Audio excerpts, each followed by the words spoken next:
Alright, kamusta? This is your Kuro, Kairu.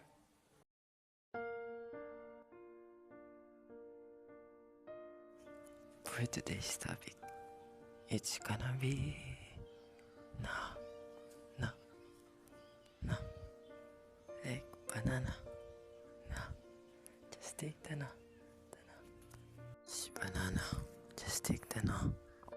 For example, now I'm good, now I'm good. Like refusal. No, I'm good. This is just an example. No, I wanna talk about no. Like, no, like in the banana. No.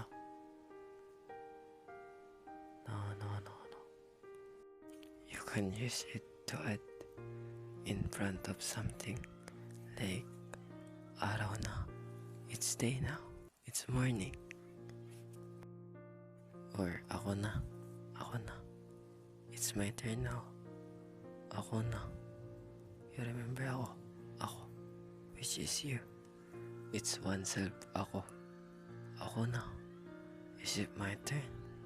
Like that's used to add in front of words. If you wanna be polite, you can say, ako na po. Or, ano na. What now? It's what it meant. Ano na. If you add na in front of ano, it's gonna become what now? Ano na. Yeah, so basically that's it.